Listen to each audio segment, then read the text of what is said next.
بسم اللہ الرحمن الرحیم۔ السلام علیکم دوستو، ذرا تصور کرے رات کے اندھیرے میں ایک بھوکا مسافر دروازے پر آ کھڑا ہوتا ہے۔ گھر میں صرف ایک وقت کا کھانا ہے اور وہ بھی صرف بچوں کے لیے۔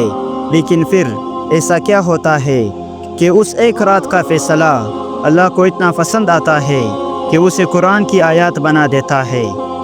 جی ہاں دوستو، آج آپ ایک ایسی سچی اسلامی کہانی سنانے جا رہے ہیں جو صرف ایک واقعہ نہیں بلکہ ایمان، ایثار، قربانی اور جنت کی خوشخبری کا پیغام ہے۔ یہ وہ رات ہے جہاں دو میاں بیوی بھوکے سوتے ہیں، لیکن مہمان کو کھانا کھلا کر اللہ کی رضا اور قرآن کی عزت حاصل کر لیتے ہیں۔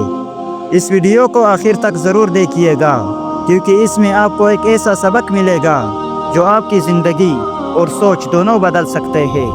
اور اگر آپ چاہتے ہیں کہ آپ کا دل بھی ویسا نرم ہو جائے جیسا ان عظیم لوگوں کا تھا، تو یہ کہانی آپ کے لیے ہے۔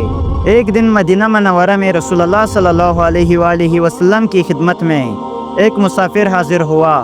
وہ پردیس سے آیا تھا، بھوک اور تکن سے نڈال تھا۔ چہرے پر صاف ظاہر تھا کہ کئی دن سے پیٹ بھر کر کھانے کو نہیں ملا۔ اس نے بڑی عاجزی سے عرض کیا، یا رسول اللہ صلی اللہ علیہ وآلہ وسلم، میں بھوکا ہوں، کھانے کو کچھ دیجیے۔ رسول اللہ صلی اللہ علیہ وآلہ وسلم کے دل میں مہمانوں کے لیے بڑی نرمی تھی۔ آپ نے اپنی تمام ازواج مطہرات کے گھروں میں پیغام بھیجا، کیا کچھ کھانے کو ہے؟ لیکن ایک گھر سے یہی جواب آیا، یا رسول اللہ، ہمارے گھروں میں صرف پانی ہے۔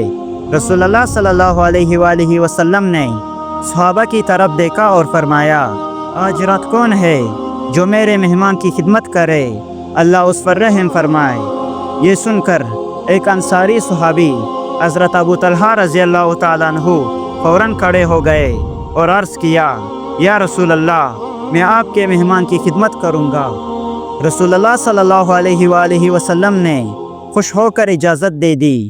حضرت ابو طلحہ اپنے مہمان کو گھر لے گئے، لیکن گھر پہنچ کر جب بیوی سے پوچھا کہ کچھ کھانے کو ہے، تو انہوں نے جواب دیا، بس تھوڑا سا کھانا ہے، وہ بھی صرف بچوں کے لیے رکھا ہے۔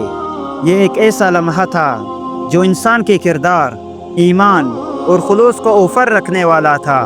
حضرت ابو طلحہ نے فرمایا، بچوں کو بہلا کر سلا دو، چراغ کو بجھا دو، تاکہ مہمان سمجھے کہ ہم بھی کھا رہے ہیں، اور سارا کھانا اسے پیش کر دو، ہم اللہ کی رضا کے لیے بھوکے سو جائیں گے۔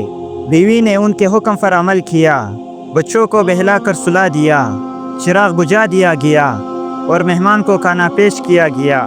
مہمان نے سیر ہو کر کھایا اور حضرت ابو طلحہ اور ان کے اہلیہ خاموشی سے بھوکے سو گئے۔ یہ رات بظاہر خاموش تھی، مگر اللہ تعالیٰ کی بارگاہ میں اس کی گونج اتنی بلند تھی کہ اگلی صبح اللہ کے محبوب صلی اللہ علیہ وآلہ وسلم نے حضرت ابو طلحہ رضی اللہ تعالیٰ عنہ سے فرمایا، اللہ تعالیٰ تم دونوں کی رات کے عمل سے بہت خوش ہوا اور تمہارے بارے میں قرآن کی آیات نازل فرمائی ہے۔ اللہ تعالیٰ نے سورہ حشر میں فرمایا، اور وہ انصار دوسروں کو اپنے اوپر ترجیح دیتے ہیں، اگرچہ خود کتنی ہی محتاج ہو۔